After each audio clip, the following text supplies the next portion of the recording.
There are no more second chances for the Flames as they could be eliminated from playoff contention tomorrow with a loss at home against the Minnesota Wild.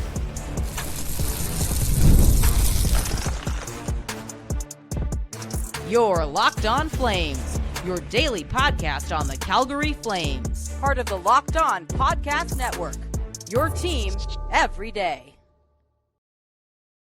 Hello, everybody, and welcome to today's episode of Locked On Flames. As always, I am your host, Jess Belmosto, and thank you so much for joining me.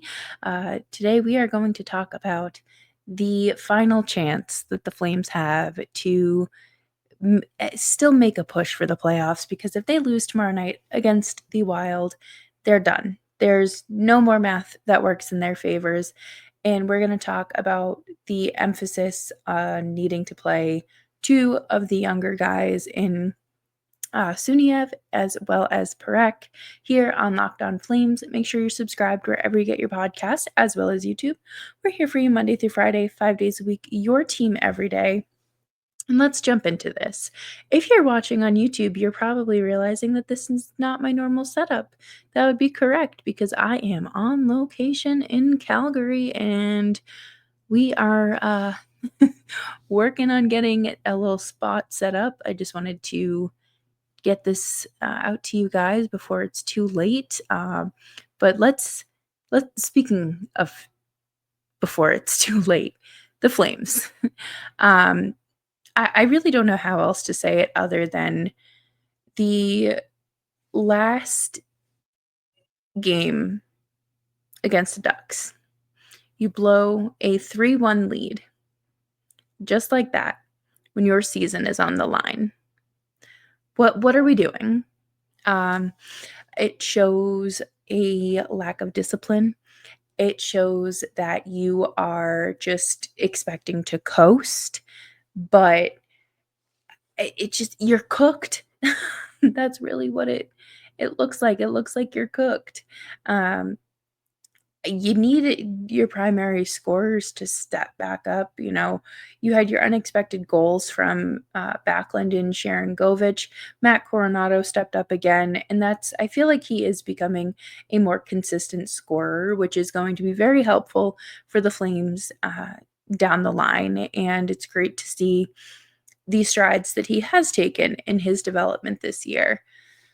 But why could Kadri or Huberdeau, I guess you could kind of argue Klapka maybe, why couldn't they get one by the Ducks? Do you see the problem here?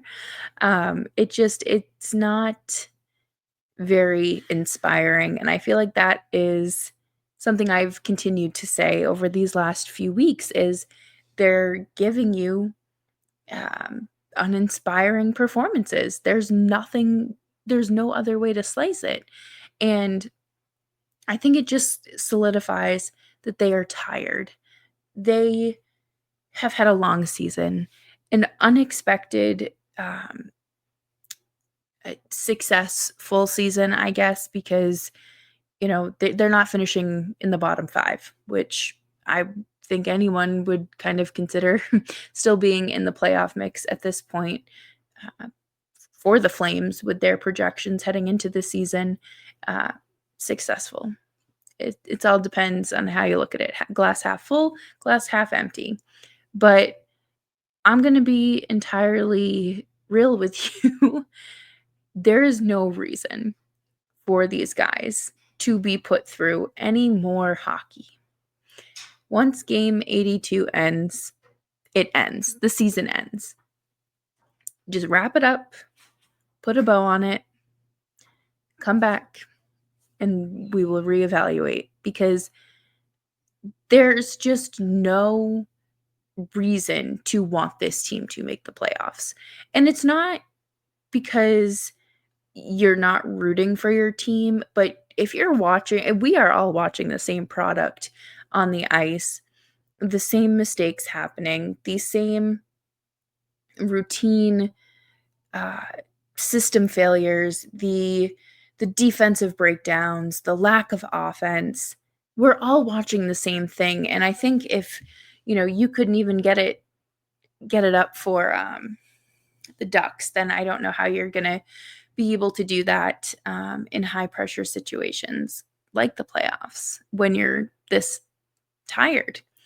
And there is no way the Flames can make the playoffs, or at least catch the Wild, with a loss tomorrow night against the Wild at home. I don't really know how many ways we can slice this by saying it's over. And I'm not saying that to be negative or to be down on the team. It's like when your dog is suffering, your old dog, and you have to, for lack of a better term, pull the trigger. And I think there's no point in having these players continue to suffer or make us suffer by watching playoff hockey. Like, the Flames will just get swept. Let's be honest and real. But the final bow is tomorrow night at the Saddle Dome. There's still games left after tomorrow night, but may not be meaningful games. And it is up to them to decide whether they want their season to end next week in Los Angeles, or if they will be moving forward to the postseason. Make sure you stick around, because we're going to talk about Zayne, Parekh, and Suniev sliding into the lineup and why it just makes the most sense to put them in, especially tomorrow against the Minnesota Wild. Do you have trouble sleeping? If so, you're not alone. That used to be me, lacking rest, tossing and turning. I was late for meetings. I never felt like myself. That's until I found Bare Mattress. Bare Mattress and their sleep recovery technology helped me fall asleep faster, as well as enjoy deeper sleeps. I felt like myself again, and you can too. Bare Mattress knows that every sleeper is different. That's why they have their sleep quiz on their website that finds you your perfect match. As a side sleeper, I matched with the Elite Hybrid mattress, and I've been telling everyone in my life they have to try Bare Mattress risk-free. You can sleep on your Bare Mattress up to 120 nights, and if you're not getting the best sleep of your life, you can get it refunded. They'll pick it up with absolutely no hassle. So go to baremattress.com and use my promo code LOCKEDONNHL at checkout to get 40% off site-wide. This offer is not available anywhere else. You have to use my promo code on the very last page of checkout to get this discount. That's baremattress.com. Use my promo code LOCKEDONNHL for 40% off site-wide. Baremattress.com, promo code LOCKEDONNHL. Thanks, everyone, for hanging out with me today on Locked On Flames. Make sure you're subscribed wherever you get your podcasts, as well as YouTube. We're here free Monday through Friday, 5 days a week, your team every day. And let's dive right back into this, because I think one of the biggest philosophical failures, maybe, or downfalls of the organization is that they do not let the young kids play. I think back to when Coronado and Dustin Wolf were coming up, and it was Daryl Sutter's, I guess, really his final season with the Flames. And Coronado, like, neither of them really got to slot in. And Dustin Wolf got to play the final game of the season, and I think Coronado got to play like 2 or 3 games maybe. And it was at the point in the season, much like now, where, even adding Coronado to that lineup would have been important. And they do this year after year after year. Like, you look at what's going on in Montreal, and they're getting ready to bring over their young defenseman that's been playing in the KHL, signed him to his contract, and hopefully have him ready to go. And make that push for that final push for the playoffs. The Flames have Zayne Parekh and Aydar Suniev just sitting in the press box eating popcorn. There's this lapse, this gap of I don't know if it's judgment or if it is something like I guess just philosophy where they think that these kids have to come up and just hang around with the team, get the feel of things, and just not allow them the opportunity and award them the opportunity to play in the lineup. Okay. But at this point, there is no reason for you not to play either of those players. You cannot sit here and tell me with a straight face that Zayne Parekh would be a worse option than Jake Bean and Braden Pahal. Maybe even combined. You have to figure out how, and nothing you do in these final 4 games is going to fix the Flames. Nothing. It is not something, as we've learned, this isn't something you can just slap a Band-Aid on and make it, fix it overnight. No, but you can do more harm than good overnight, as we've seen. But the defense has to be better. And why wouldn't you put in essentially the OHL's one of the best defensemen when your top pairing defenseman is all banged up and, could really likely use a break? But again, you don't even have to take out Rasmus Anderson. If he doesn't want to come out, great. Jake Bean or Braden Pahal should be your first looks. There's no reason for them to be in the lineup over Parekh. Absolutely no need for it. Why wouldn't you sit Jake Bean? You did it for most of the season. You don't have Tyson Barrie to slot in, which whatever, but you have to figure out a way to make better roster construction decisions. And I think that having Parekh even just get some games under his belt now, it's going to be fine. There is nothing really at risk, especially after tomorrow night. But I think making the change tomorrow would be beneficial for the Flames, especially on both ends. Suniev is a great forward that I think would do fantastic anywhere in this Flames lineup. I think that, the Flames do tend to play with like the middle six the most, but you are perfectly capable of, we've seen Huska do it, changing up the line combinations on a whim, on the fly, whatever the case is. It'll get done. And I think that not awarding him the opportunity to do this after a very successful season with the UMass Minutemen is really, I feel like it just doesn't show that you have faith in your young players.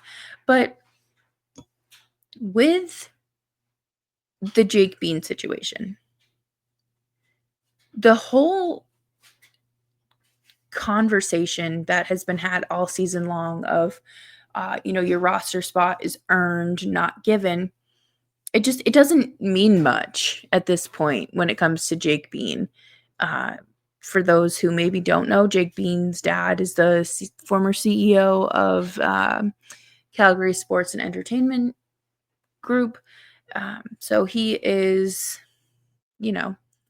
a Nepo baby, basically. But it is doing more harm than good to your lineup.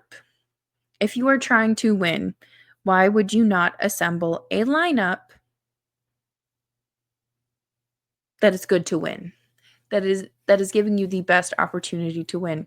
That's why Miramonov was pulled out of the lineup, because he was horrendous. Adjustments can be made if the team wants to make them. And ultimately, that's what it comes down to, because Ryan Huska has his own free will. And if he wants to make a difference and try something a little bit out of the box, he has the opportunity right here. And it would just be so much better for this roster to have more speed and power and offense in it. That is what you are looking for, especially against the Wild. And we're going to talk about how you need to beat them coming up next. But those are three simple foundational factors that you need to consider when going up against the Minnesota Wild and really any hockey team. And we will be right back after this.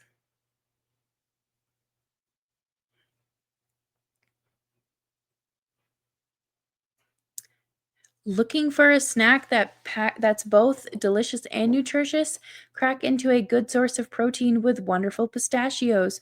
Wonderful Pistachios is one of the highest protein nuts. Each 1 ounce serving has 6 grams of protein, giving you over 10% of your daily value. Plus, they're packed with fiber and better for you unsaturated fats to help keep you feeling fuller longer.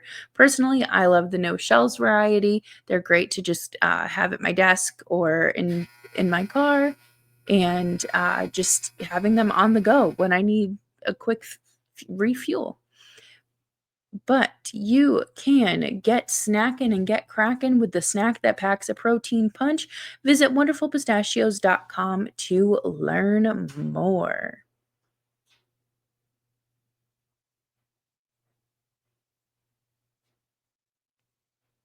Thanks everyone for hanging out with me today on Locked On Flames. Make sure you're following me on Twitter and Blue Sky at Just Belmosto. So I think the biggest takeaway on how you beat any team is score more goals than your opponent. That feels very simple to say, correct? Well, considering Minnesota just beat San Jose 8-7 in overtime, you're going to have to put up a fight. This is not one that's going to come easy. They're hungry. You're hungry. And the fact that Joel Eriksson Ek had 4 goals in his first game back, I am incredibly worried for what is going to set foot on the ice tomorrow and what kind of damage is going to be done. And Kaprizov, also first game back, he had 2 goals. When was the last time a Flame not named Nazem Kadri had a multi-goal game? I went back and looked because I was curious. And Kadri wasn't even the last Flame to have a multi-point game. It was actually Blake Coleman against the Ducks on April 3rd.